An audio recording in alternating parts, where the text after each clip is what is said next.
This is the ZMAR Podcast. Elite Benefits of America helps small and mid-sized companies with their health insurance programs. And now, your host, Butch ZMAR.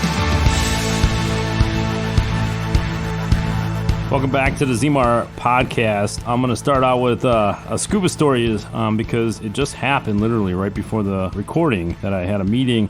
And somehow Scuba came up and they're like, where in the world do you scuba dive in the Midwest? There's Midwest diving all over the place. Most of it's quarry or lake diving. Some people are like turned off by the whole idea. It's really not for everybody, but it's a ton of fun.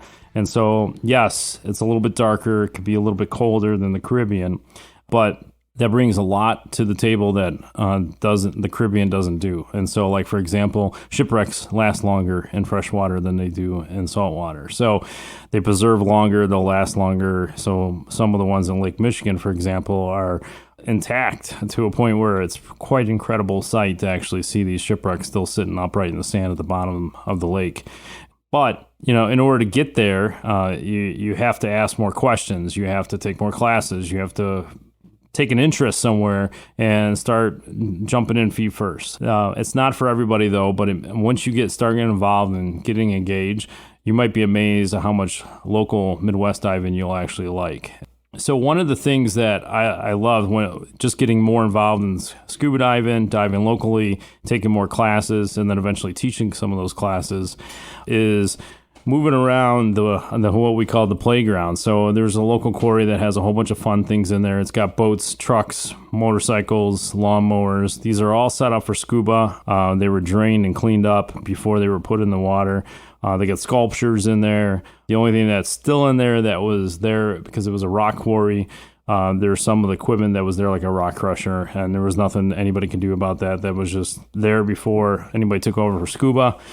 These are all spread out all over the quarry, and in the beginning, you start asking up questions. How do you move from one without having to the other, without having to actually come up to the surface and figuring out where you're at? And so you start using a compass more, you practice more, you dive into it, take some classes, or at least ask some questions. How does this work? How do we do it? How do we make it better? So it's really cool when you're on one of their boats down there, and you're like, hey, I want to go over to this other boat or the motorcycle. At least one of the quarries, they actually have a slate that's actually on the boat that you could it gives the coordinates of where, if you want to go to the other boat, this is the coordinates. If you want to go to the motorcycle, this is the coordinates. And that's nice because you end up having to ask around or trial and error. And so, again, it's one of those things where you kind of figure things out as you move along. And you take a compass reading, and then you start going and kicking for it. And there's obviously techniques so you don't get veered off track, but you know, swimming between these things, it's like a big empty grassland. It's kind of cool to, even though there's not really current in a quarry, but water movement's still there, so you can see some of the grass move like it's wind blowing through. And then some of us take a challenge, and instead of using a compass, they actually just use natural navigation, which is a lot of things we do in life and it'll walk through trying to figure out how to do things when you don't know what it is. But natural navigation is when you're using just the area. So it's kind of like using landmarks when you're driving. And that's when it really gets cool because you're taking a guess and you leap off the boat and you start swimming across, taking a guess at which direction. And with a little practice, you'll get there. And even if you're within 20 feet, you'll still see it. And that's okay. You made it. I'm tying this back to, we're going to go over health insurance claims, and you don't need to know everything. You just need a few swings at the bat. You need to ask some questions, and even if you're close, you're still going to have some element of control, and actually may come out ahead. You might surprise yourself in the efforts, but you just can't be totally intimidated. In the middle of June, when summer's starting to hit, we have a big snowball that's packing, and it's kind of like when you pack a snowball and throw it down the hill, it just gets bigger and bigger and goes faster and faster. So right now, there are a lot of mid-year renewal dates for employee benefit programs.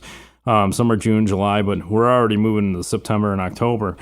Mid-year reviews are already underway, as well as trying to figure out what we're going to do for some of the renewals. Some are starting a little bit earlier. Some want to wait until later, but that's why I said the snowball's packing right now. We're about to throw it down the hill, and it's just going to get bigger and faster. So what are you doing for the mid-year review? That's the big key right now, especially because it's never too early. So start reviewing now. We're taking a small group right now, a small company. It's less than 25 employees. They've been doing the same status quo thing for a little bit of time. We started talking to them even just in the last 30 days. We're completely off renewal. We took an evaluation of what was going on, where they're headed, what their goals were, and we're about to present an opportunity to have them switch, and they're going to save 15% where they're currently at over the next 12 months. And so no change in coverage, no change in provider network. Nothing's going to change for the employees, and they're going to save money. So, yes, we're off renewal, but obviously 15% times that by the number of employees. We're talking about a couple thousand or more per month, and then, of course, multiply over the next 12 months. So you're talking about $25,000 to $35,000 in savings. And that's just a smaller group. Just imagine if the company was a little bit larger with more employees and more engagement. So I had a call yesterday, and I'm not making that up. This is literally hot off the press. Client calls. They're worried about the surgery coming up. Coincidentally, the business owner, but they have employee base there. And so they're feeling a little vulnerable. They don't have a whole lot of information. We spent about 30 minutes on the phone walking through some things about explanation of benefits or EOBs and how to track the claim and what's going on. Because there's a lot going on. You got scheduling. You feel vulnerable. There's affordability issues that may potentially be there or not there. You feel the threat of having to pay these claims because of collections, and so it leads to intimidation. I mean, the reality is a lot of these medical professionals know that you're vulnerable, so they're just making mistakes left and right, and so you just have to be on a lookout for it. Some of them are deliberate, and but many of them are oversights, and the system has no checks and balances to make it right because they win. They win most of the time, except for you, because now you're going to go through some of these steps. So you're going to take some control. You're going to ask some questions, do some research. How does the plan work? So during my conversation with them yesterday, I walked them through the plan summary of what the deductible is and the copay, so we have some element idea how claims are going to be allocated. We're still going to bounce everything off the explanation of benefits. This is all the claims that do occur have to go back to the insurance company. So even if the insurance company denies a claim, processes it towards your deductible, no matter what it is, it's always going to be accounted for on an explanation of benefits. These need to match. They may not match as far as the same statement, but you need to collect them all, put them in front of you, go to the library and close one of their open rooms and close the door and put it across the conference table or something, and try to line item all these things and make sure every invoice that you're receiving from the provider matches an explanation of benefits. If it does not, it needs to go through the insurance company first. You need it accounted for because the insurance company is going to allocate towards your deductible, especially if there's any deductible eligible claims versus copays. So you just have to track all this. You don't need it to be an accountant. You don't need it to be an expert, but you need to have some idea. You have to take an investment. It's not, you can't just let it pass and be passive about it and let the whole thing work out. Those years are gone. There was a period of time you just let all these claims go through. You might get a couple bills here and there. You might have a couple $100 out of pocket, but then you're done, right? But those days are gone, especially with higher out of pockets these days. You have to track some of this to control your cost. I had another client that called. They had an outstanding request from the insurance company, whatever that means, but the provider is basically planting a seed for intimidation, in my opinion, saying, hey, there's $50,000 worth of claims we haven't heard back from your insurance company. Well, the insurance company is just reviewing everything. You have a major claim coming through, and it triggered an audit internally. And not a huge audit. They're just trying to review things and see where it's going. It's only been 6 weeks. Some people are like, well, that's long. Well, some of these claims take 12 months to process for many different reasons. So when they start coming through, you definitely need to match the invoices to the explanation of benefits. This is key because you don't want to pay for claims that weren't tracked by the insurance company. Everything must line up with the EOBs. They have to. If there's anything outside of that, you need to be well aware that it was not a covered benefit in some capacity. So the only way you're going to know that for sure is by submitting it to the insurance company. You don't need to be an accountant.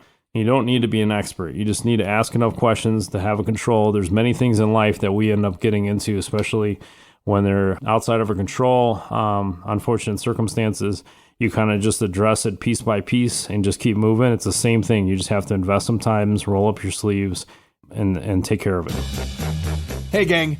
Ever wonder what it's like to be a small business owner? It's confusing. Weird expenses coming out of nowhere. And when you throw in health insurance, forget it. Nobody understands how that works. If you own a business, big or small, it's one of the biggest expenses you have all year long. And yet, we all wait until open enrollment at the end of the year, and then we think to ourselves, next year I'll get a jump on it. And then it's another year of paying way too much. If you're a business owner, big or small, HR representative that wants to impress the boss, give Butch Zemar of Elite Benefits of America a call. Save yourself or your boss thousands or even tens of thousands of dollars a year. Reach out to Butch right now, 708-535-3006, or shoot him an email, butch@elitebenefits.net.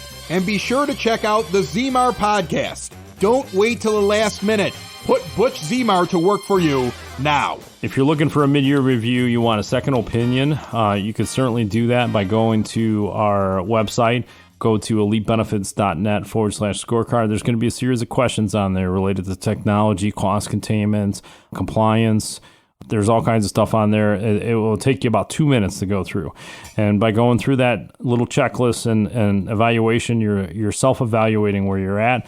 And then you'll get a report at no cost. So you'll be able to take that to your current broker. You can take it back to the CEO or owner or CFO or HR director and find out exactly where you stand. From there, you can build a plan and start taking action so you can have a little bit more control over your benefits going into 2023.